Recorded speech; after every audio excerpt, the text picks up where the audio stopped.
Salam, selamat malam Bapak Ibu Saudara-saudari yang dikasih Tuhan. Senang kembali dapat menemani Anda malam hari ini dalam renungan malam Pendeta Dr. Erastus Sabdono. Bersama saya di sini Z Ferry. Malam hari ini renungan malam kita bertemakan kemuliaan sementara.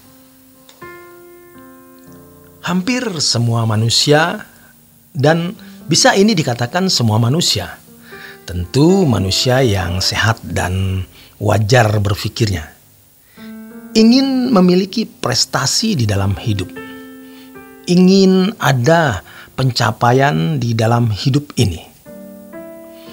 Tentu prestasi dan pencapaian masing-masing orang bisa berbeda sesuai dengan filosofi hidup yang dimiliki setiap orang.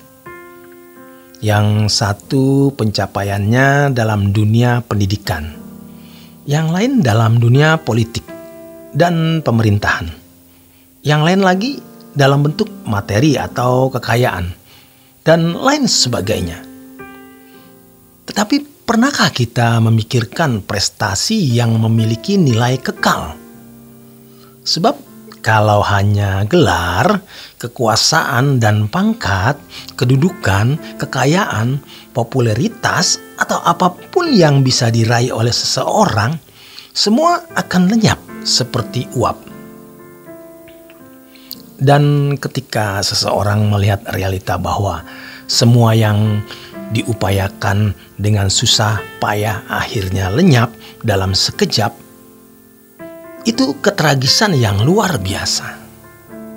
Dan orang-orang yang fokus pada prestasi atau pencapaian terhadap hal-hal yang fana tersebut, pasti dia mengorbankan prestasi kekal yang mestinya diupayakan, diusahakan, diperjuangkan.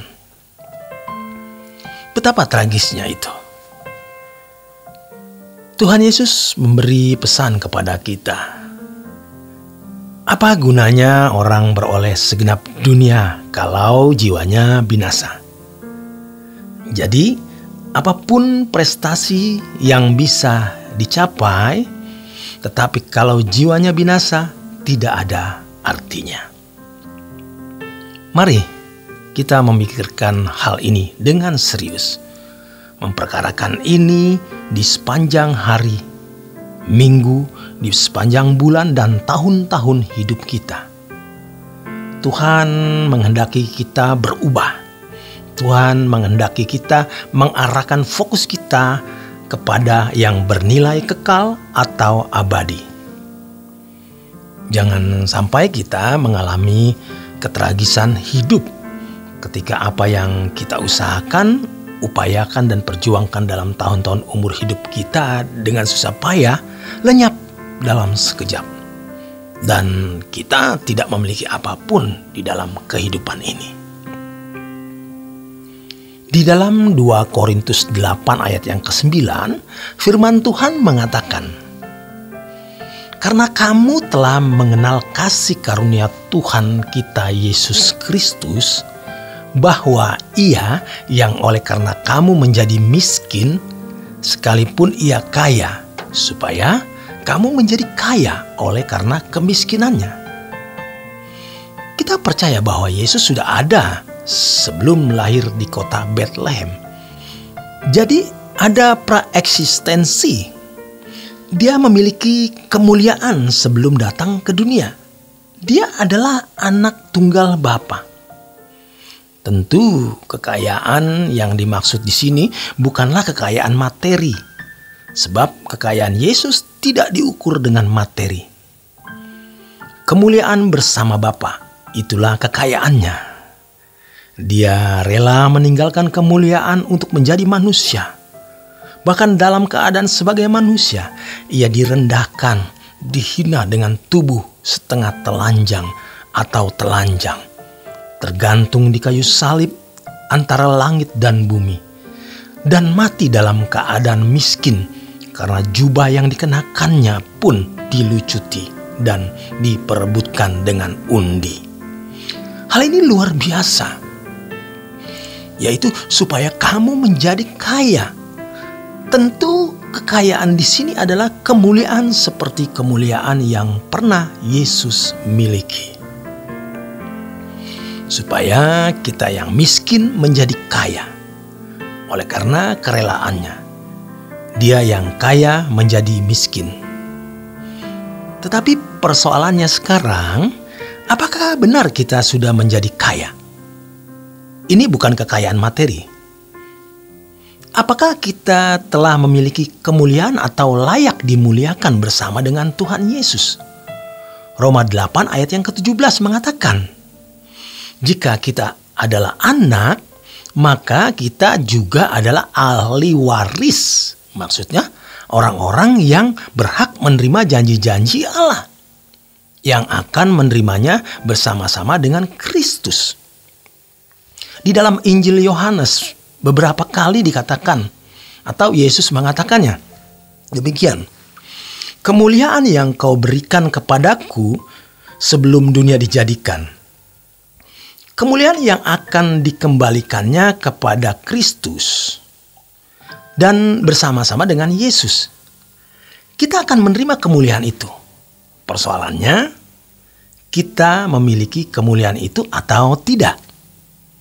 Tepatnya, apakah kita layak dimuliakan bersama dengan Kristus? Coba kita bertanya kepada diri kita sendiri. Kita layak tidak dimuliakan bersama dengan Kristus?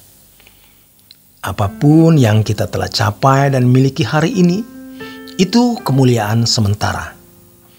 Kita memiliki rumah tangga yang bahagia, suami yang cakap mencari nafkah, istri yang cantik dan mendukung suami, keluarga yang ideal di mata manusia. Artinya kita memiliki kemuliaan berkeluarga. Kita sukses di dalam karir, memiliki jabatan tertentu dengan penghasilan besar. Berarti kita memiliki kemuliaan di dalam karir.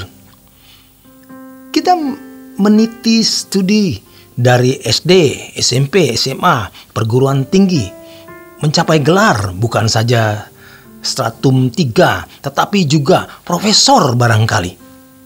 Itu kemuliaan akademis. Itu juga sementara. Kita memiliki bisnis yang terus berkembang dan memiliki aset dalam jumlah besar. Itu kemuliaan finansial, kemuliaan harta. Kita menjadi pejabat tinggi yang memiliki kekuasaan, pangkat, kedudukan. Itu kemuliaan kehormatan sementara. Kita memiliki popularitas. Itu kemuliaan popularitas yang hanya sementara.